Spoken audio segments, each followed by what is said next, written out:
प्रयोगशाला में iodoform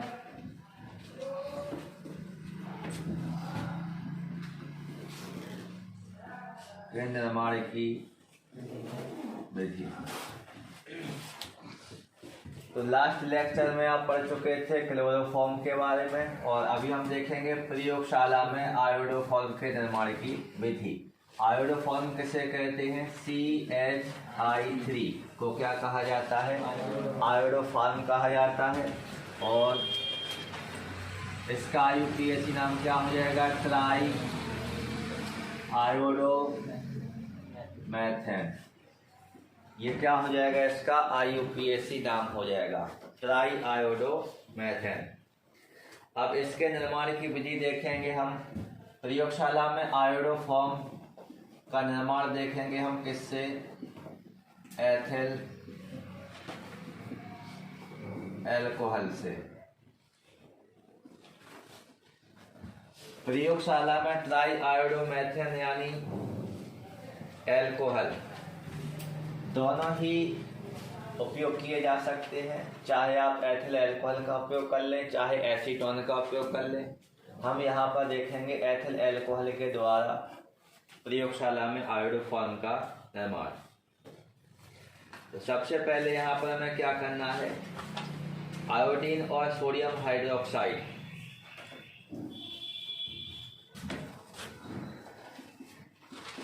iodine और सोडियम हाइड्रोक्साइड की क्रिया कराएंगे किसके ऊपर? एथिल अल्कोहल पर। तो जब एथिल अल्कोहल पर आयोडीन और सोडियम हाइड्रोक्साइड की क्या कराई जाती है? क्रिया कराई जाती है। तो इसकी क्रिया के फलस्वरूप हमें क्या प्राप्त होता है? आयोडोफॉर्म प्राप्त होता है। अब चूंकि आयोडोफॉर्म प्राप्त हो रहा है, इस कारण इस अभिक्रिया को हम आयोडोफॉर्म अभिक्रिया भी कह सकते हैं। और आयोडोफॉर्म में आयोडीन क्या है? एक हैलोजन है। इस कारण से हम क्या कह सकते हैं? हैलोफॉर्म अभिक्रिया भी कह सकते हैं। या तो आप जो रासायनिक समीकरण हम देख रहे हैं, एथिल अल्कोहल पर आयोडीन और सोडियम हाइड्रोक्साइड की क्रिया, इस क्रिया के फलस्वरूप हमें प्रयोगशाला में CH3 प्राप्त होगा। और CH3 को हम क्या कहते हैं? आयोडोफॉर्म कहते हैं। इसका इस अभिक्रिया का नाम क्या हो गया? आयोडोफॉर्म अभिक्रिया, या फिर क्या कह सकते हैं इसको हम? हैलोफॉर्म अभिक्रिया भी कह सकते हैं। तो सबसे पहले यहाँ पर हम किसको ले लेते हैं? C2H5OH। C2H5OH ये क्या हो जाएगा? एथिल अल्कोहल हो जाएगा। और इस एथिल अल्कोहल पर हम किसकी क्रिया कराएंगे? आयोडीन की क्रिया कराएंगे। किसकी क्रिया कराएंगे? आयोडीन की क्रिया कराएंगे। आयोडीन की क्रिया कराने के फलस्वरूप हमें क्या प्राप्त होगा? CH3CHO। क्या प्राप्त हो जाएगा? CH3CHO यानी एसिड एल्डिहाइड प्राप्त हो जाएगा।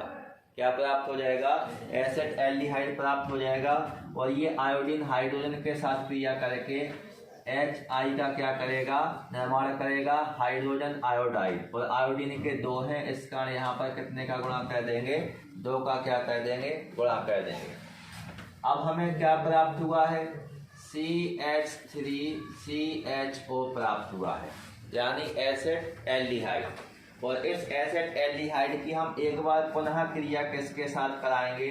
3I2 के साथ कराएंगे। किसके साथ करा दी जाएगी? 3I2 के साथ करा दी जाएगी। तो यहाँ पर फिर किसका निर्माण होगा? ट्राई आयोडो एसिड एल्डिहाइड का क्या हो जाएगा? निर्माण, यानी CI3CHO। इसको हम क्या कहेंगे? Try iodo acid aldehyde. क्या हो जाएगा? Try iodo acid aldehyde. तो इसका हमें फॉर्मूला याद होना चाहिए ट्राई आयोडो एसिड एल्डिहाइड का। साथ में फिर से यहाँ पर क्या बनेगा? HI। आयोडीन के 3 भाग ले रहे हैं यहाँ पर भी कितने बन जाएंगे? 3HI बन जाएंगे। अब हमें क्या प्राप्त हुआ है? CI3CHO, जिसे हमने क्या नाम दिया? Try iodo acid aldehyde. ये ट्राई आयोडो एसिड एल्डिहाइड किसके साथ क्रिया करेगा? सोडियम हाइड्रोक्साइड के साथ। तो यहाँ पर हम लिखेंगे CI3CHO। ये क्या हो गया? ट्राई आयोडो एसिड एल्डिहाइड हो गया। और ये आपका क्रिया किसके साथ करेगा, NaOH यानी सोडियम हाइड्रोक्साइड के साथ क्या करेगा, क्रिया करेगा। और क्रिया करने के फलस्वरूप किसका निर्माण कर लेगा, CHI3 यानी क्या हो गया, आयोडो फॉर्म हो गया। और यहाँ पर बनेगा HCOONA। HCOONA को हम क्या कहते हैं, सोडियम फॉर्मेट कहते हैं। क्या कहते हैं, सोडियम फॉर्मेट। तो देखिए सबसे पहले हमने क्या किया, एथिल अल्कोहल की क्रिया आयोडीन के साथ की, जिसके बाद हमें क्या प्राप्त हुआ, एसिड एल्डिहाइड प्राप्त हुआ। ये एसिड एल्डिहाइड एक बार पुनः आयोडीन के साथ क्या करता है, क्रिया करता है, जिसके फलस्वरूप ट्राई आयोडो एसिड एल्डिहाइड का क्या हो जाता है, निर्माण। और ये try iodo acid aldehyde sodium hydroxide के साथ रिएक्शन करके किसका निर्माण करता है, CHI3 यानी आयोडो फॉर्म का क्या करता है, निर्माण करता है। और साथ में हमें क्या प्राप्त हो जाता है, सोडियम फॉर्मेट प्राप्त हो जाता है। अब इस अभिक्रिया के बीच में एक और रासायनिक अभिक्रिया होती है जिसमें HI, यहाँ पर आप देख रहे हैं HI आपस में बन रहे हैं। ये HI क्या कहते हैं, आपस में क्रिया करते हैं। तो ये HI कितने बन रहे हैं, 3 और 2 5। तो यहाँ पर कितने HI ले लेंगे हम, 5 HI का यहाँ पर क्या हुआ है, निर्माण। ये कितने NaOH के साथ क्रिया करेंगे, 5 NaOH के साथ क्या करेंगे, क्रिया करेंगे। तो जो 5HI है ये 5 NaOH के साथ क्या करता है, क्रिया करता है। क्रिया करने के फलस्वरूप इसका निर्माण होता है 5NaI का, और साथ में क्या बनता है, 5H2O बनता है। क्या बनता है, 5H2O। देखिए चूंकि ये अभिक्रिया यहीं पूर्ण हो गई, लेकिन ये जो अभिक्रिया है ये अभिक्रिया भी इसके साथ संपन्न होती है। ये अभिक्रिया भी इसके साथ संपन्न होती है, क्योंकि यहाँ पर जो HI है वो सोडियम हाइड्रोक्साइड के साथ क्रिया करके सोडियम आयोडाइड और जल का क्या कर लेते हैं, निर्माण कर लेते हैं। और ये हमें क्या प्राप्त हो जाता है, आयोडो फॉर्म प्राप्त हो जाता है। ये तो है आपका एथिल अल्कोहल से प्रयोगशाला में आयोडो फॉर्म का निर्माण। इसके अलावा एक अभिक्रिया होती है, यदि आपको ये सब चारों रिएक्शन ना लिखनी हो तो यहाँ पर फिर हम किसका उपयोग करेंगे, संपूर्ण अभिक्रिया का उपयोग करेंगे। किसका उपयोग करेंगे, संपूर्ण अभिक्रिया का उपयोग करेंगे। और संपूर्ण अभिक्रिया में आपको याद करके रखना है कि हम किससे बना रहे हैं, C2H5OH यानी एथिल अल्कोहल से बना रहे हैं। 3I2 यहाँ भाग ले रहे थे, 1I2 यहाँ भाग ले रहे थे, तो टोटल कितने I2 भाग लेंगे, 4I2 भाग लेंगे। एक NaOH यहाँ भाग ले रहा था, 5 NaOH यहाँ भाग ले रहे थे, तो कितने NaOH भाग लेंगे, टोटल 6 NaOH भाग लेंगे। इस अभिक्रिया को आप 140 नंबर से याद कर सकते हैं, ताकि रासायनिक समीकरण सीधा कैसा हो जाए, संतुलित हो जाए। तो मुख्य उत्पाद को यहाँ लिख देते हैं CHI3। ये क्या है, हमारा मुख्य उत्पाद है। मुख्य उत्पाद का मतलब हमें किसको बनाना था, आयोडोफॉर्म को। तो ये क्या बन गया, आपका आयोडोफॉर्म बन गया। बाकी का यहाँ पर क्या बन रहा था, 5NaI, और साथ में क्या बनेगा, 5H2O, और इसके ही साथ में क्या बन जाएगा, HCOONA। तो ये जो रासायनिक अभिक्रिया है ये कौन सी रासायनिक अभिक्रिया हो जाएगी, संपूर्ण रासायनिक अभिक्रिया हो जाएगी। कौन सी रासायनिक अभिक्रिया हो जाएगी, संपूर्ण रासायनिक अभिक्रिया हो जाएगी। तो या तो आप ये 4 रिएक्शनों को लिखिए, या फिर 4 को नहीं लिखना है तो फिर आप लास्ट में क्या लिख सकते हैं, संपूर्ण अभिक्रिया, एक रासायनिक अभिक्रिया को भी आप इसमें लिख सकते हैं। तो हमने एथिल अल्कोहल पर आयोडीन और सोडियम हाइड्रोक्साइड की क्या की, अभिक्रिया की, जिसके फलस्वरूप हमें क्या प्राप्त हो गया, प्रयोगशाला में आयोडोफॉर्म प्राप्त हो गया। ये तो बनाने की क्या थी, विधि। अब इसके बाद यदि हम देखें तो इसमें हमें क्या देखना है, प्रयोग विधि देखना है। क्या देखना है, प्रयोग विधि। तो प्रयोग विधि में सबसे पहले हमें क्या करना है, प्रयोग विधि में हमें एक गोल पैंदे की फ्लास्क की आवश्यकता है। ये क्या हो गया, एक गोल पैंदी का फ्लास्क हो गया। और इस गोल पैंदी के फ्लास्क को किसकी सहायता से लटका देंगे, हम स्टैंड की सहायता से लटका देंगे। गोल पैंदी का फ्लास्क किसकी सहायता से लटका देंगे, स्टैंड की सहायता से लटका देंगे। और ये हो जाएगा एक आधार जिसके ऊपर हम गोल पैनी के फ्लास्क को रखेंगे। और इस गोल पैनी के फ्लास्क को किस में रखेंगे, जल ऊष्मक में रखेंगे। किस में रखेंगे, जल ऊष्मक।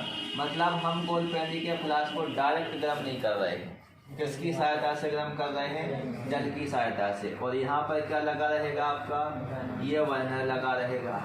और ये क्या हो गया, जल ऊष्मक हो गया। और ये क्या हो गया, ये हो गया गोल पैनी का फ्लास्क हो गया। और इसके बाद इस जल का हमें टेम्परेचर मेंशन करना है कि 70 डिग्री सेल्सियस होना चाहिए। तो इसके लिए हम इसमें क्या कर देंगे, एक थर्मामीटर को लगा देंगे। किसको लगा देंगे, थर्मामीटर लगा देंगे। तो ये क्या लग गया आपका, एक थर्मामीटर हो गया। क्या लगा देंगे, एक थर्मामीटर लगा देंगे। इसके बाद क्या करना है, हम इसको प्रयोगशाला विधि में हम बना किसकी सहायता से रहे थे, हमने क्या लिया, C2H5OH लिया, एथिल अल्कोहल लिया। हमने इसमें किसको मिलाया था, आयोडीन को मिलाया था। और इसमें किसको मिलाया था, NaOH को मिलाया था। तो इन तीनों का मिश्रण ये भरा हुआ है इसमें। और यहाँ पर हम क्या कर देंगे, फ्लास्क को कैसा कर देंगे, बंद कर देंगे। या फिर बंद ना करना हो तो अभी तो इसी से तो निकालेंगे आयोडोफॉर्म, क्योंकि आगे तो कुछ जुड़ा हुआ नहीं है। तो फ्लास्क को खुला रहने देते हैं, कोई दिक्कत नहीं है। ये बन जाएगा डायग्राम। इसमें यदि आप देखें तो एक गोल पैनी का फ्लास्क लेते हैं। गोल पैनी के फ्लास्क में एथिल अल्कोहल, आयोडीन और सोडियम हाइड्रोक्साइड, इन सब का क्या ले लिया जाता है, मिश्रण ले लिया जाता है। जिसमें 10, देखो इसमें हमने क्या लिया, NaOH लिया। इसमें हमने क्या लिया, I2 लिया। इसमें हमने क्या लिया, C2H5OH लिया। तो इनकी मात्रा भी हमें देखनी है कि हम किसकी कितनी मात्रा ले रहे हैं। तो 10 ग्राम NaOH की मात्रा कितनी ले लेते हैं, 10 ग्राम ले लेते हैं। 10 ग्राम NaOH को 50 ml जल में, देखो 50 ml जल में मिला करके इसमें क्या करते हैं, साथ में क्या मिला देते हैं, एथिल अल्कोहल और आयोडीन मिला देते हैं। अब इस मिश्रण को किस में भर दिया जाता है, गोल पैनी के फ्लास्क में। और इस गोल पैनी के फ्लास्क को किसके ऊपर रख दिया जाता है, जल ऊष्मक के ऊपर रख दिया जाता है। जल ऊष्मक में क्या लगा होता है, एक थर्मामीटर लगा होता है। और बर्नर के द्वारा इस जल ऊष्मक को कितने डिग्री सेल्सियस तक, 70 डिग्री सेल्सियस तक क्या किया जाता है, गर्म किया जाता है। तो इसके साथ साथ अभी इसमें क्या मिलाते जाते हैं, कुछ मात्रा में आयोडीन मिलाते जाते हैं, जिससे ये क्या कहते हैं, आपस में रासायनिक अभिक्रिया कहते हैं। और रासायनिक अभिक्रिया के फलस्वरूप हमें किसके क्रिस्टल प्राप्त हो जाएंगे, CHI3 के क्रिस्टल प्राप्त हो जाएंगे। क्लोरोफॉर्म के, आयोडोफॉर्म के क्या प्राप्त हो जाएंगे, क्रिस्टल प्राप्त हो जाएंगे। तो ये प्रयोगशाला विधि हो जाएगी, जिसमें आपको डायग्राम बनाना है। डायग्राम में एथिल अल्कोहल, सोडियम हाइड्रोक्साइड, ये सब मिश्रण ले लिया गया है। इसको हमने जल ऊष्मक पर रख दिया है। जल ऊष्मक में हमने किसको लगा दिया, एक थर्मामीटर को, क्योंकि हमें इसको कितने डिग्री सेल्सियस तक गर्म करना है, 70 डिग्री सेल्सियस तक। और फिर इसमें धीरे धीरे करके किसको मिलाना है, आयोडीन को मिलाना है। और जब तक आयोडीन मिलाएंगे जब तक इसका रंग ना उड़ जाए। इसके बाद हमें क्या प्राप्त होगा, आयोडोफॉर्म के क्रिस्टल प्राप्त हो जाएंगे। किसके क्रिस्टल प्राप्त हो जाएंगे, आयोडोफॉर्म के क्रिस्टल प्राप्त हो जाएंगे। तो ये आयोडोफॉर्म के क्रिस्टल प्राप्त हो गए, यानी क्या प्राप्त हो गया, आयोडोफॉर्म प्राप्त हो गया। अब हमें क्या देखना है, जो आयोडोफॉर्म प्राप्त हुआ है या फिर बना है, इसके कौन से गुण देखेंगे हम, भौतिक गुण देखेंगे। आयोडोफॉर्म के कौन से गुण हो जाएंगे, भौतिक गुण हो जाएंगे। तो भौतिक गुणों में यदि हम देखें तो यह पीला क्रिस्टलीय ठोस होता है। आयोडोफॉर्म कैसा होता है, पीले रंग का क्रिस्टलीय ठोस होता है, टुकड़ों के रूप में पाया जाता है। रंग कैसा रहेगा, हल्का पीला रहेगा। इसका हम कह सकते हैं कि यह कैसा होता है, पीले रंग का क्रिस्टलीय ठोस होता है। इसके बाद यदि हम देखें तो इसमें हमें क्या देखने के लिए मिलेगी, विशेष गंध देखने के लिए मिलेगी। तो यह कैसा होता है, विशेष गंध युक्त होता है। कैसा होता है, विशेष गंध युक्त होता है। इसके अतिरिक्त अध्रुवीय होने के कारण जल में आंवले रहेगा। ये कैसा होता है, अध्रुवीय होता है। और अध्रुवीय होने के कारण जल में कैसा रहेगा, अविलेय रहेगा। क्यों? क्योंकि जल कैसा है, ध्रुवीय है, समान समान में घुलता है। ध्रुवीय में ध्रुवीय घुलेगा और अध्रुवीय में अध्रुवीय घुलेगा। तो अध्रुवीय होता है क्या, आयोडोफॉर्म अध्रुवीय प्रकृति का होता है, और जल कैसा होता है, ध्रुवीय प्रकृति का होता है। इस कारण आयोडोफॉर्म जल में कैसा होता है, अविलेय होता है। जबकि ये किस में विलेय हो जाएगा, एल्कोहल हुआ, ईथर हुआ, क्लोरोफॉर्म हुआ, किस किस में घुल सकता है, C2H5OH यानी एल्कोहल। ईथर लिख सकते हैं, ईथर में विलय हो जाएगा। और इसके अलावा हम किस में लिख सकते हैं, क्लोरोफॉर्म में। इन सब में ये कैसा होता है, विलय होता है, क्योंकि इन सब की प्रकृति भी कैसी होती है, अध्रुवीय होती है। कैसी होती है, अध्रुवीय। तो आयोडोफॉर्म अध्रुवीय होने के कारण जल में कैसा होता है, अविलेय होता है। जबकि एल्कोहल, ईथर, क्लोरोफॉर्म आदि में कैसा होता है, विलय होता है। और इसका यदि हम गलनांक देखें तो गलनांक कितना होता है, 119 डिग्री सेल्सियस होता है। कितना होता है, 119 डिग्री सेल्सियस होता है। तो आयोडोफॉर्म कैसा रहेगा आपका, पीले रंग का क्रिस्टलीय ठोस रहेगा। इसमें विशेष प्रकार की क्या रहेगी, गंध रहेगी। आयोडोफॉर्म कैसा होता है, अध्रुवीय प्रकृति का होता है। अध्रुवीय प्रकृति का होने के कारण ही ये जल में कैसा होता है, अविलेय होता है। परंतु एल्कोहल, ईथर, क्लोरोफॉर्म आदि में कैसा हो जाता है, विलय, क्योंकि समान समान में विलय होता है। जो ध्रुवीय विलायक होगा वो ध्रुवीय में ही घुलेगा, और यहाँ पर ये कैसा है, अध्रुवीय है, तो अध्रुवीय में जाकर के ये मिलेगा। तो इसका गलनांक कितना होता है, 119 डिग्री सेल्सियस होता है। कितना हो जाएगा, 119 डिग्री सेल्सियस। इसके बाद हम देख लेते हैं आयोडोफॉर्म के रासायनिक गुण। आयोडोफॉर्म के रासायनिक गुण यानी आयोडोफॉर्म के अन्य पदार्थों के साथ क्रिया। और यहाँ पर हम देखेंगे रासायनिक गुणों में सबसे पहले आयोडोफॉर्म का क्या देख लेंगे, अपचयन देख लेंगे। आयोडोफॉर्म का क्या देखेंगे, अपचयन। अपचयन यानी क्या हो जाएगा, CHI3।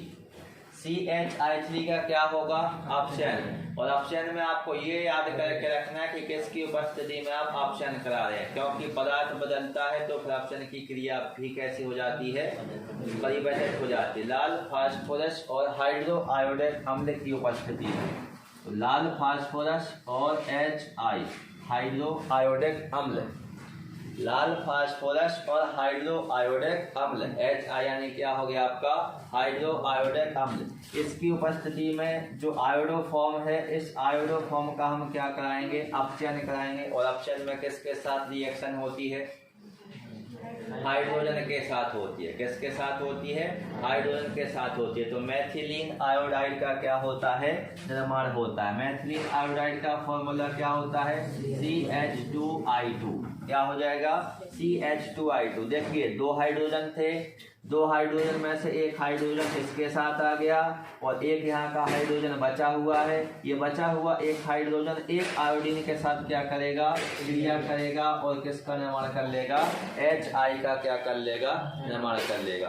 तो जब क्या किया जाता है, आयोडोफॉर्म का अपचयन किसकी उपस्थिति में किया जाता है, रेड फास्फोरस और हाइड्रो आयोडिक अम्ल की उपस्थिति में किया जाता है। तो मैथिलीन आयोडाइड का क्या होता है, निर्माण होता है। तो ये क्या हो गया है, इसका अपचयन।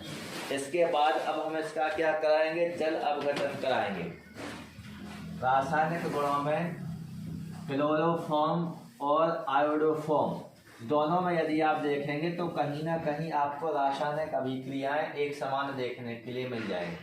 तो अब हम इसका क्या कराएंगे, जल अपघटन कराएंगे। जल अपघटन यानी किसके साथ रिएक्शन होगी, जल के साथ रिएक्शन होगी। किसके साथ हो जाएगी, जल के साथ रिएक्शन हो जाएगी। तो सबसे पहले हम यहाँ पर लिखते हैं आयोडोफॉर्म का फॉर्मूला। क्या होता है, H single bond C single bond I single bond I single bond I। कोई दिक्कत है, ये क्या लिखा हुआ है, CHI3। उसको हमने व्यवस्थित इसलिए लिखा ताकि रासायनिक समीकरण आसानी से हो जाए। तो इसकी क्रिया हम कराएंगे क्षारीय माध्यम में, ये जल अपघटित होगा, यानी किसके साथ क्रिया करेगा, KOH के साथ। तो यहाँ पर प्लस KOH लिखेंगे, यहाँ पर प्लस KOH लिखेंगे और यहाँ पर भी प्लस में KOH लिखेंगे। तो ये किसका निर्माण करेंगे, ये KI बन जाएगा, यहाँ से भी क्या निकल जाएगा KI और यहाँ से भी क्या निकल जाएगा KI।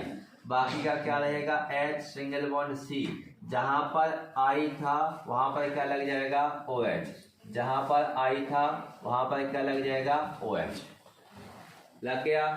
इसके बाद यदि हम इसको क्या कराएं, जल अपघटित कराएं, जल अपघटित कराएं मतलब इसका निर्जलीकरण कर दें, इसका क्या कर दें, निर्जलीकरण। तो तीर के चिन्ह के ऊपर हम क्या लिख सकते हैं, निर्जलीकरण लिख सकते हैं, क्या लिख सकते हैं, निर्जलीकरण लिख सकते हैं।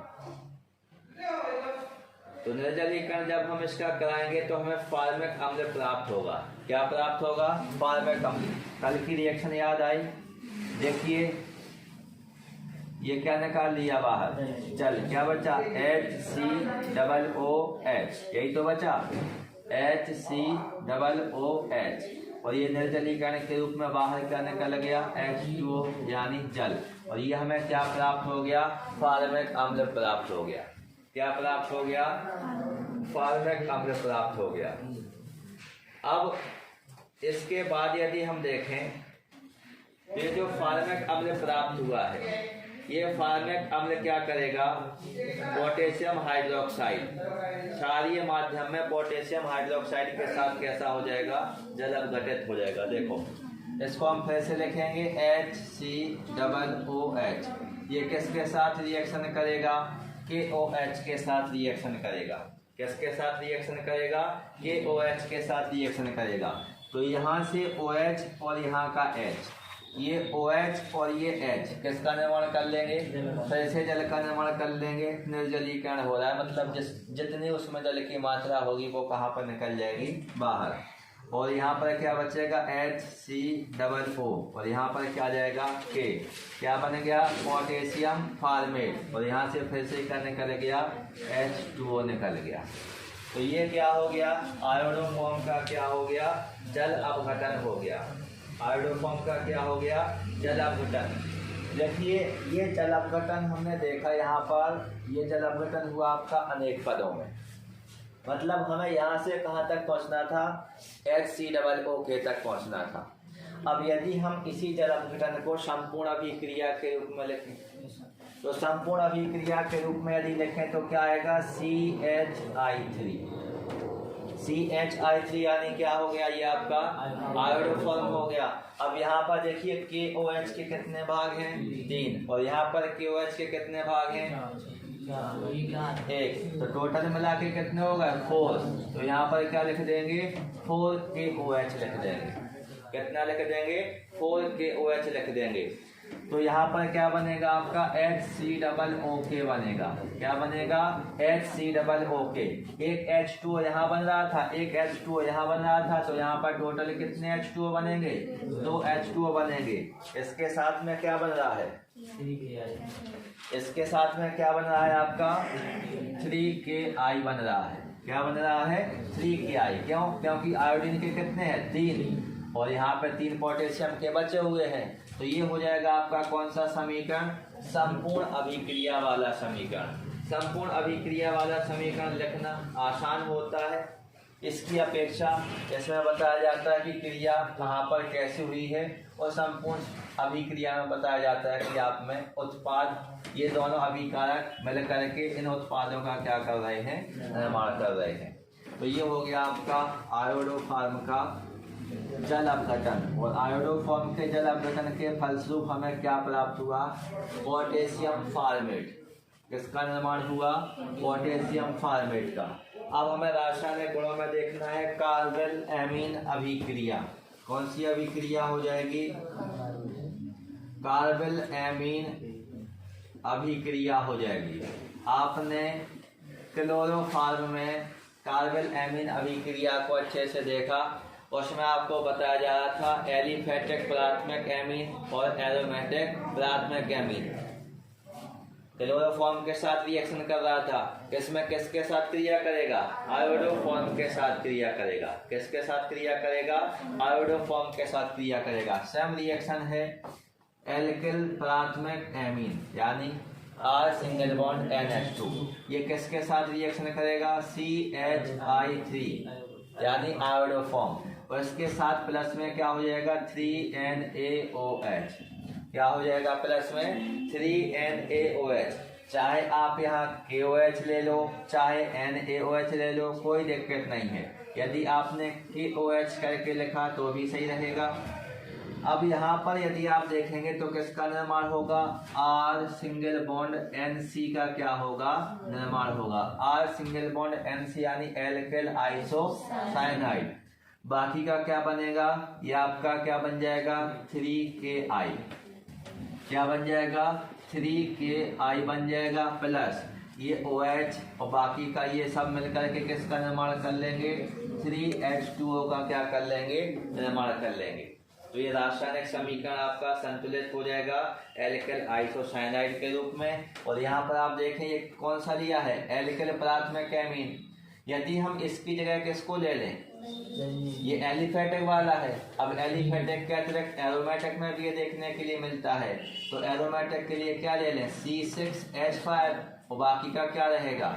NH2 का NH2, प्लस में इसकी रिएक्शन किसके साथ कराएंगे? CHI3 के साथ, और क्या रहेगा? 3KOH रहेगा। तो क्या प्राप्त होगा? फेनिल आइसोसाइनाइड यानी C6H5NC। ये एक दुर्गंध युक्त पदार्थ है। कार्बन एमीन अभिक्रिया में एक अति दुर्गंध युक्त पदार्थ फेनिल आइसोसाइनाइड का क्या होता है? निर्माण। और यहाँ पर क्या बन जाएगा? 3KI और प्लस में क्या हो जाएगा? 3H2O। इस रासायनिक अभिक्रिया को हम क्या कहते हैं? कार्बन एमीन अभिक्रिया कहते हैं। क्या कहा जाता है? कार्बन एमीन अभिक्रिया।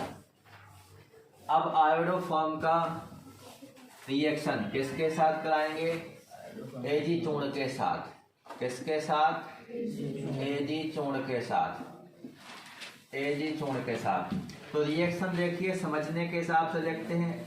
H single bond C single bond I single bond I single bond I, ये रिएक्शन कर रहा है आपका किसके साथ? Ag के साथ।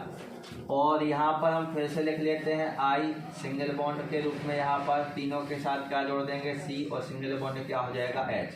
मतलब एक आयोडोफॉर्म का भाग ये है, अणु एक ये है, और एक आयोडोफॉर्म का अणु ये है। तो इसमें आप देख पा रहे हैं कि ये Ag तो हमेशा I के साथ क्रिया करेगा, तो किसका निर्माण करेगा? AgI का निर्माण नहीं करेगा। और I के कितने हो गए अभी? 6। तो यहाँ पर हम कितने का गुणा करेंगे? 6 का। तो Ag के यहाँ पर भी हमें कितने चाहिए? 6। अब देखिए ये आपस में इतना भाग मिल करके क्या बना लिया? 6AgI। किसका निर्माण हो गया? 6AgI का। बाकी का यहाँ से क्या है? HC triple bond CH। क्या बन जाएगा? HC ट्रिपल बॉन्ड CH यानी एसिटिलीन। क्या हो जाएगा? एसिटिलीन। तो ये हो गया रासायनिक गुण। इसके बाद हमें क्या देखने हैं? आयोडोफॉर्म के उपयोग। उपयोग में पहला उपयोग यही है HC ट्रिपल बॉन्ड CH के निर्माण में, इसके निर्माण में। इसके अलावा जो आयोडोफॉर्म होता है ये किसके रूप में उपयोग किया जाता है? पूर्तिरोधी के रूप में। किसके रूप में? पूर्तिरोधी के रूप में आयोडोफॉर्म का क्या किया जाता है? उपयोग किया जाता है। अब पूर्तिरोधी है, इसका उपयोग कहाँ पर कर लिया जाता है? दवाइयों के निर्माण में भी कर लिया जाता है। दवाइयों के निर्माण में, क्योंकि ये किस प्रकृति का होता है? पूर्तिरोधी प्रकृति का होता है। किस प्रकृति का हो जाएगा? पूर्तिरोधी प्रकृति का हो जाएगा। तो ये क्या हो गया आपका? प्रयोगशाला में आयोडोफॉर्म के निर्माण की विधि, रासायनिक समीकरण, चित्र सहित वर्णन, भौतिक गुण, रासायनिक गुण और उपयोग।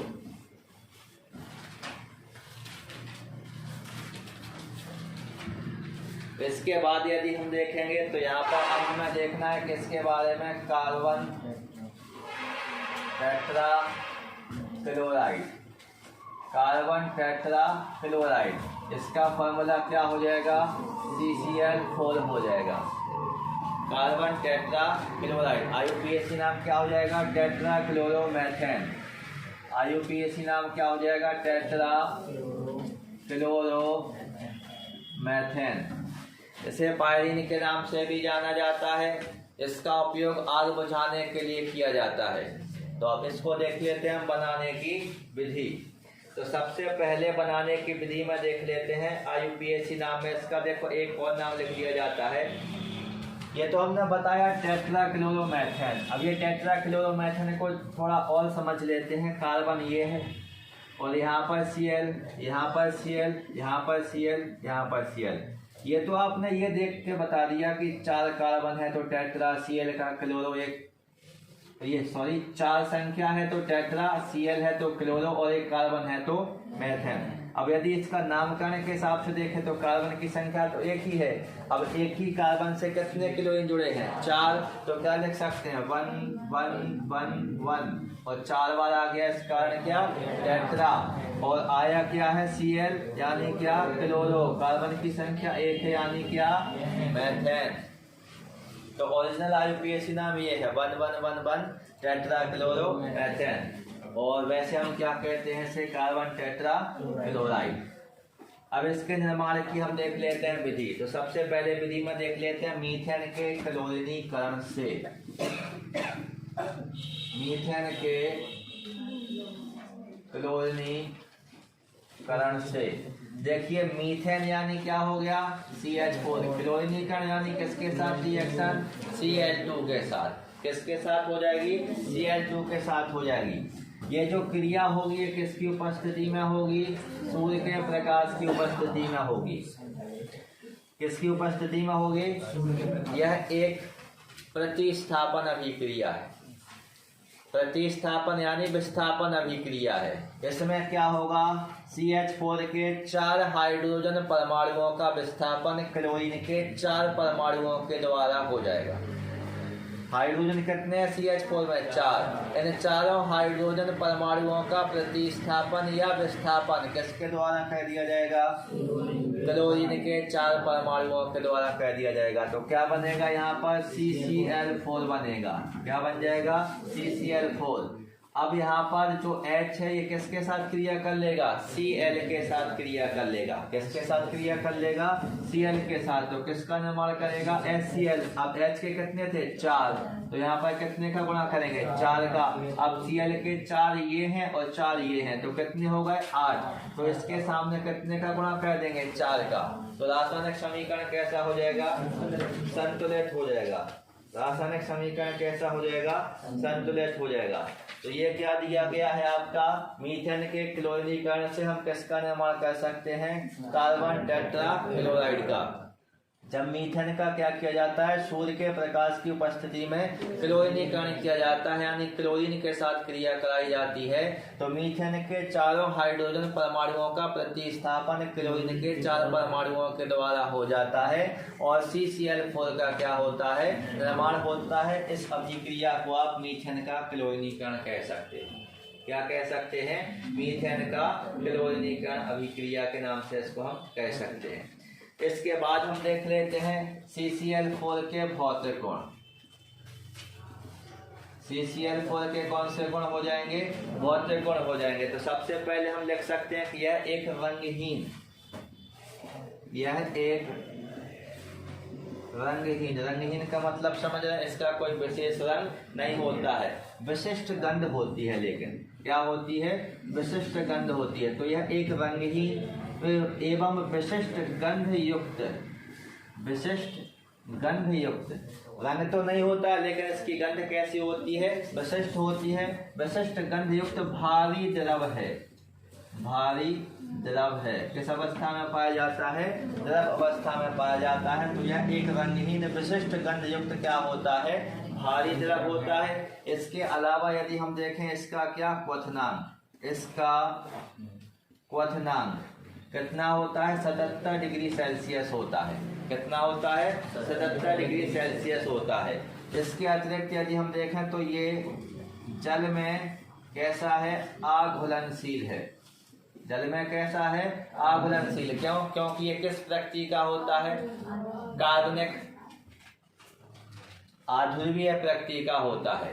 किस प्रकृति का होता है, आध्रुवीय प्रकृति का होता है। और आध्रुवीय प्रकृति का होने के कारण ये जल में कैसा होता है, अघुलनशील। और जब जल में अघुलनशील होगा तो किस में घुलनशील होगा, एल्कोहल में घुलनशील होगा। किस में घुलनशील होगा, ईथर में होगा, क्लोरोफॉर्म में होगा, इन सब में कैसा होगा, घुलनशील होगा। या विलेय लिख दो, विलेय होगा। अब हम कह रहे थे कि इसकी विशिष्ट गंध होती है, तो इसकी विशिष्ट गंध किसके समान होती है, क्लोरोफॉर्म के समान। क्लोरोफॉर्म के समान विशिष्ट गंध पाई जाती है। किसके समान विशिष्ट गंध पाई जाती है, क्लोरोफॉर्म के समान इसमें क्या पाई जाती है, विशिष्ट गंध। इसकी वाष्प अज्वलनशील होती है। इसकी जो वाष्प रहेगी ये कैसी रहेगी, अज्वलनशील रहेगी। और वाष्प अज्वलनशील प्रकृति की होने के कारण ही CCl4 का उपयोग कहाँ पर किया जाता है, आग बुझाने में किया जाता है। कहाँ पर किया जाता है, आग बुझाने में किया जाता है। तो ये कौन से गुण हो गए इसके, बहुत से गुण। CCl4 में हमने देखा कि यह एक रंगहीन विशिष्ट गंधयुक्त भारी द्रव होता है। इसका क्वथनांक 77 डिग्री सेल्सियस होता है। यह जल में कैसा होता है, अघुलनशील। क्योंकि किस प्रकृति का होता है, आध्रुवीय प्रकृति का। और आध्रुवीय प्रकृति का होने के कारण किस में घुलेगा, आध्रुवीय में ही घुलेगा। समान समान में विलय होता है या घुलता है। जैसे अल्कोहल ईथर में कैसा हो जाएगा, घुलनशील हो जाएगा।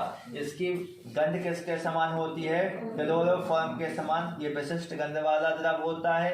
और इसकी यदि वाष्प देखी जाए तो वाष्प किस प्रकृति की होती है, अज्वलनशील प्रकृति की होती है। और अज्वलनशील प्रकृति के होने के कारण ही इसका उपयोग कहाँ पर किया जाता है, आग को बुझाने में किया जाता है। इसके बाद यदि हम देखें तो इसके कौन से गुण देखने के लिए मिलेंगे हमें, रासायनिक गुण। और रासायनिक गुणों में सबसे लास्ट का जो पॉइंट बताया गया है, हमने कहा ये कैसा होता है, अज्वलनशील।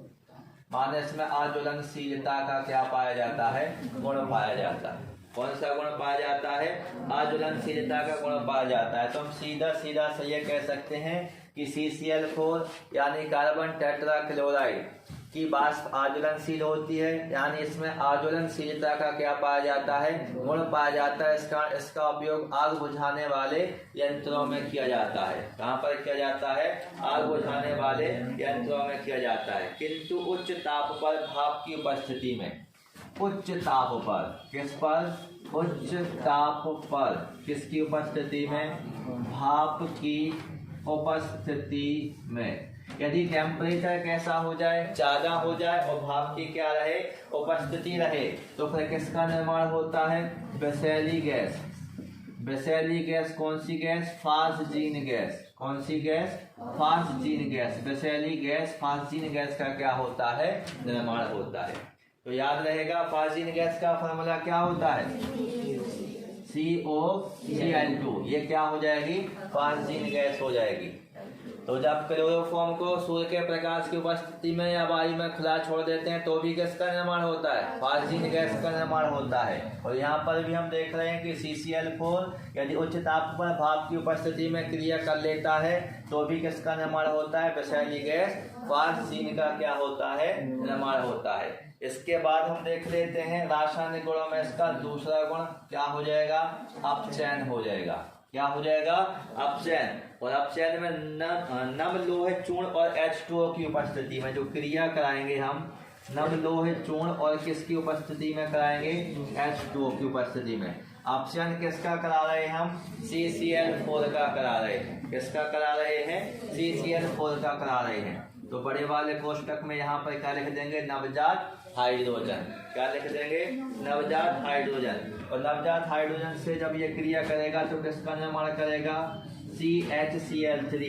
यानी क्या हो गया, क्लोरोफॉर्म हो गया। और साथ में क्या बन जाएगा यहाँ पर प्लस में HCl। देखिए 2 H हैं, एक H आया और एक Cl के साथ क्रिया करके किसका निर्माण कर लिया इसने, HCl का निर्माण कर लिया।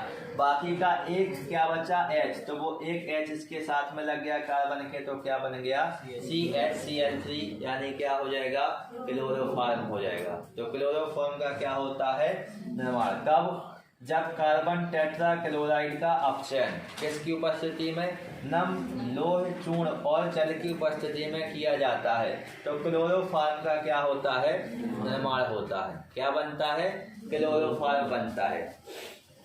इसके बाद एक क्रिया और देख लेते हैं, इसमें हमें क्या देखना है, जल अपघटन देखना है। क्या देखना है, जल अपघटन देखना है। जल अपघटन के लिए हम इसका किसके साथ क्रिया कर लेंगे, पोटेशियम हाइड्रोक्साइड के साथ। तो इसके लिए ऊपर रिएक्शन को लिखते हैं,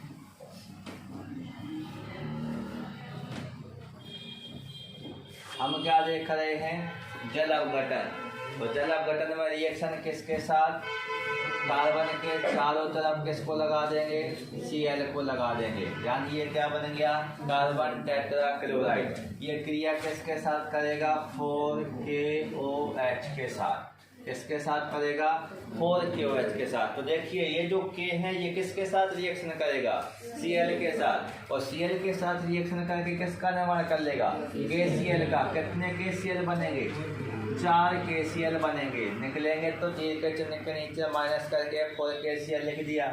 अब जहाँ जहाँ Cl लगे हुए थे वहाँ वहाँ हम क्या लगा देंगे, OH। तो यहाँ पर क्या हो जाएगा, C single bond OH single bond OH single bond OH single bond OH। ये बना एक अस्थायी यौगिक। क्या बना, ये एक अस्थायी यौगिक, मतलब बहुत कम समय के लिए बनता है। इसकी प्रकृति कैसी होती है, अस्थायी होती है। इसके बाद हमें इसका क्या करना है, निर्जलीकरण करना। क्या करना है इसका, निर्जलीकरण। निर्जलीकरण में क्या निकल जाता है, जल निकल जाता है। क्या निकल जाएगा, जल। और बाकी का क्या बचेगा, CO2 बचेगा। तो CO2 को यहाँ लिख सकते हैं सीधा, CO2। देखिए C, इसमें से अपन CO2 को बना रहे हैं, ये क्या बन गई CO2। बाकी के देखिए H, 2H, 3H, 4H, तो क्या बना 2H2, और O के कितने हैं O, तो 2H2 बन जाएगा। और ये निकल रहा है तो माइनस का चिन्ह यहाँ पर लगा देंगे। तो ये क्या हो जाएगा, इसका जल अपघटन हो जाएगा। जब कार्बन टेट्रा क्लोराइड, ये क्या हो गया कार्बन टेट्रा क्लोराइड, चलिए पोटेशियम हाइड्रोक्साइड के साथ इसको क्या किया जाता है, उबाला जाता है। तो ये निर्जलीकृत होकर के किसका निर्माण कर लेता है, CO2 का क्या कर लेता है, निर्माण कर लेता है। और ये जो CO2 बनी है, ये जो CO2 बनी है, ये पुनः 2KOH के साथ क्या कर लेगी, क्रिया कर लेगी। वो क्रिया करने के बाद किसका निर्माण कर लेगी, K2CO3 का। किसका निर्माण कर लेगी, K2CO3 का निर्माण कर लेगी। K के कितने थे इसमें, 2, तो ये चले गए। बाकी का क्या बचा, एक H2O बचा। तो ये हो गया आपका जल अपघटन। CCl4 का क्या हो जाएगा, जल अपघटन हो जाएगा, यानी रासायनिक गुण हो गए।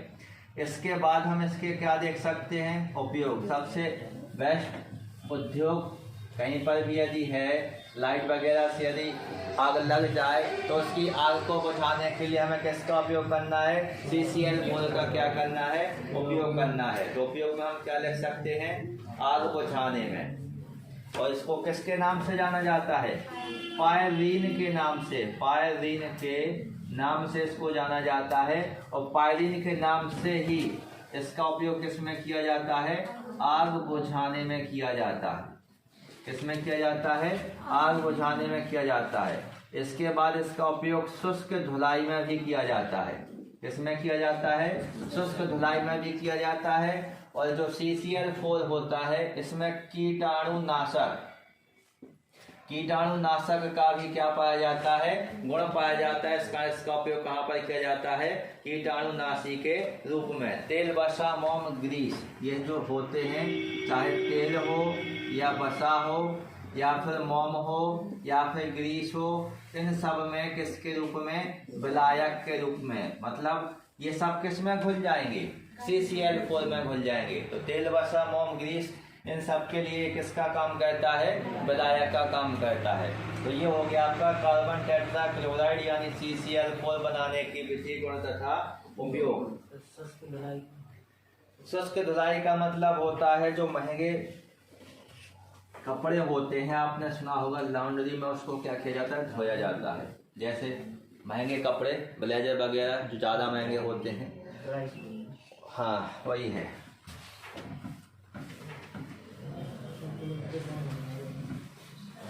और अपने ते तो कितने को महंगे बने रहे, अपने ते तो मई लट्ठे। इसके बाद यदि हम देखें तो अब हमें किसका निर्माण देखना है, फ्रीऑन का निर्माण देखना है। किसका निर्माण देखना है, फ्रीऑन। और फ्रीऑन एक प्रकार की क्या है, गैस है। फ्रीऑन क्या हो जाएगी, फ्रीऑन एक प्रकार की गैस हो जाएगी। और फ्रीऑन गैस का उपयोग सामान्यतः हम किस में करते हैं, प्रशीतक के रूप में करते हैं। ये भी आपको याद करके रखना है। प्रशीतक का मतलब ठंडा करने के लिए इसका क्या किया जाता है, उपयोग किया जाता है। तो हम पढ़ रहे हैं फ्रीऑन। फ्रीऑन यानी CCl2F2, ये किसका सूत्र है, फ्रीऑन का सूत्र है। CCl2F2 ये किसका सूत्र हो जाएगा, फ्रीऑन का। तो मेथेन और एथेन के क्लोरो-फ्लोरो व्युत्पन्न, देखो क्लोरो-फ्लोरो व्युत्पन्न ये किसका है, ये है मेथेन का। मेथेन यानी क्या हो गया, CH4, कितने हाइड्रोजन है, 4, और 4 हाइड्रोजन का क्या हो गया, विस्थापन हो गया। उसके स्थान पर 2 क्लोरीन आ गए, 2 फ्लोरीन आ गए। तो ये क्या होते हैं, मेथेन और एथेन के क्लोरो-फ्लोरो व्युत्पन्न होते हैं। तो फ्रीऑन किसे कहा जाता है, मेथेन के या एथेन के क्लोरो-फ्लोरो व्युत्पन्न को क्या कहा जाता है, फ्रीऑन कहा जाता है। क्या कहा जाता है, फ्रीऑन। या फिर आप एक नाम तो जानते ही होंगे, CFC, नहीं जानते, क्लोरो-फ्लोरो कार्बन। CFC यानी क्या हो जाएगा, क्लोरो-फ्लोरो कार्बन। और इनमें से कई होते हैं, लेकिन हम एक प्रमुख क्लोरो-फ्लोरो कार्बन की बात कर रहे हैं, यानी CCl2F2। इसी के निर्माण की हमें क्या देखनी है, विधि। इसे फ्रीऑन 12 भी कहा जाता है। इसे क्या कहा जाता है, इसका नाम एक और हो जाएगा, फ्रीऑन 12। देखो ये फ्रीऑन है, ये CCl2F2 CFC के नाम से जाना जा सकता है। ये CCl2F2 को हम क्या कहते हैं, फ्रीऑन 12 भी कहते हैं। क्या कहा जाता है, फ्रीऑन 12 कहा जाता है। अब इसके निर्माण की हमें क्या देखनी है, विधि, निर्माण विधि। और निर्माण विधि में सबसे पहले हम किसकी सहायता से बनाएंगे, CCl4। क्या हो जाएगा ये, CCl4 carbon tetrachloride, antimony pentachloride की उपस्थिति में, किसकी उपस्थिति में, एंटीमनी पेंटाक्लोराइड, किसकी उपस्थिति में, एंटीमनी पेंटाक्लोराइड की उपस्थिति में। एंटीमनी ट्राइफ्लोराइड, एंटीमनी ट्राइफ्लोराइड यानी प्लस में क्या हो जाएगा, HbF3, एंटीमनी ट्राइफ्लोराइड। यह है एंटीमनी ट्राइफ्लोराइड, यह है एंटीमनी पेंटाक्लोराइड। तो देखिए उपस्थिति किसकी है, एंटीमनी पेंटाक्लोराइड की। और क्रिया में भाग कौन ले रहा है, एंटीमनी ट्राइफ्लोराइड। कौन भाग ले रहा है, एंटीमनी ट्राइफ्लोराइड। ऐसा होने के बाद, मतलब जब कार्बन टेट्राक्लोराइड किसके साथ क्रिया करता है, एंटीमनी ट्राइफ्लोराइड के साथ, किसकी उपस्थिति में, एंटीमनी पेंटाक्लोराइड की उपस्थिति में, तो किसका निर्माण होता है, CCl2F2 का निर्माण होता है। किसका निर्माण होता है, CCl2F2 का क्या होता है, निर्माण होता है। उसके साथ में एंटीमनी ट्राइक्लोराइड भी प्राप्त हो जाता है। एंटीमनी यानी Hb ट्राइक्लोराइड यानी Cl3, एंटीमनी ट्राइक्लोराइड का क्या हो जाता है, निर्माण हो जाता है। अब हमें रासायनिक समीकरण को क्या करना है, संतुलित करना है। तो यहाँ 3 का गुणा कर देंगे, यहाँ 2 का गुणा कर देंगे। कार्बन के कितने हैं, 3, तो कार्बन के सामने कितने का गुणा, 3 का। Hb के कितने हैं, 2, तो यहाँ पर इसके सामने कितने का गुणा, 2 का। और अब रासायनिक अभिक्रिया कैसी हो गई हमारी, संतुलित हो गई है। तो ये क्या प्राप्त हो गया हमें, फ्रीऑन। क्या प्राप्त हो गया, फ्रीऑन। तो फ्रीऑन में आपको क्या लिखना है, जब कार्बन टेट्राक्लोराइड एंटीमनी ट्राइक्लोराइड के साथ किसकी उपस्थिति में, एंटीमनी पेंटाक्लोराइड की उपस्थिति में क्रिया करता है तो फ्रियोन गैस का क्या होता है, निर्माण होता है। उसके बाद क्या लिख देंगे, रासायनिक समीकरण लिख देंगे। और फ्रियोन एक द्रव है, ये गुण के अंतर्गत चला जाएगा, यह एक द्रव है। फ्रियोन क्या हो जाएगा, यह एक द्रव हो जाएगा। इसका क्वथनांक 29.6 डिग्री सेल्सियस, क्वथनांक कितना हो जाएगा, क्वथनांक होता है 29.6 डिग्री सेल्सियस, मतलब काफी कम होता है। तो कैसा होता है, यह एक द्रव होता है जिसका क्वथनांक कितना होता है, 29.6 डिग्री सेल्सियस होता है, माने कम होता है।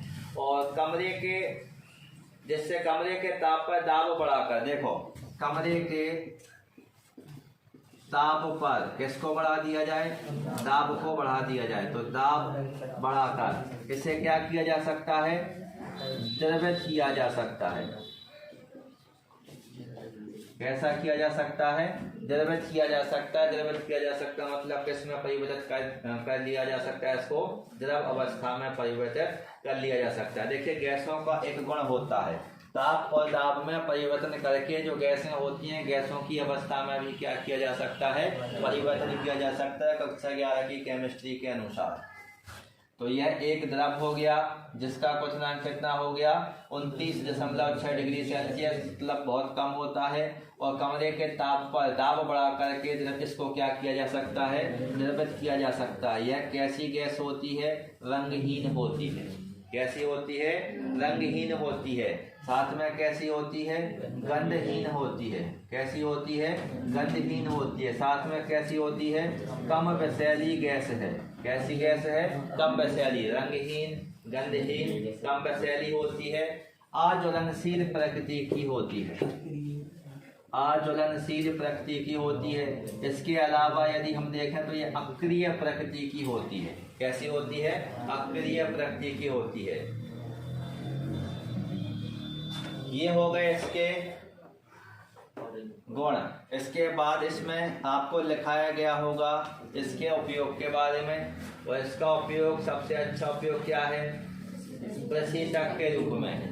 किसके रूप में, इसका उपयोग किसके रूप में किया जाता है, प्रशीतक के रूप में इसका क्या किया जाता है, उपयोग किया जाता है। इसके अलावा यदि आप इसके बारे में और पढ़ेंगे, जैसे हमने कहा फ्रियोन, इस फ्रियोन का क्या होता है, पर्यावरण पर प्रभाव दिखाई देता है। पर्यावरण पर दुष्प्रभाव दिखाई देगा। फ्रियोन गैस का पर्यावरण के ऊपर क्या होता है, दुष्प्रभाव होता है। फ्रियोन प्रशीतक के रूप में तो प्रयोग किया जाता है। इसकी वायुमंडल में अधिकता हो जाने के कारण, जब ये वायुमंडल में अधिकता हो जाती है इसकी, तो ये CFC के नाम से तो आप जानते ही हैं। जब CFC की वायुमंडल में अधिकता हो जाती है तो जो ओजोन परत होती है, इस ओजोन परत में क्या बनने लगता है, छिद्र बनने लगता है। तो फिर ये पर्यावरण पर क्या दिखा रहा है, दुष्प्रभाव दिखा रहा है। क्योंकि जो ओजोन परत है ये क्या करती है, सूर्य से आने वाली हानिकारक पराबैंगनी किरणों को पृथ्वी पर आने से रोकने का कार्य करती है, या फिर पृथ्वी पर रह रहे जीव जंतुओं की क्या करती है, पराबैंगनी किरणों से रक्षा करती है। अब CFC जाके क्या करेगी, ओजोन परत में ही छिद्र कर देगी। तो फिर पराबैंगनी किरणें पृथ्वी पर आना स्टार्ट हो जाएंगी, जिससे इसका पर्यावरण पर क्या देखने के लिए मिलेगा, दुष्प्रभाव देखने के लिए मिलेगा। तो वातावरण के लिए कैसी होती है, हानिकारक होती है।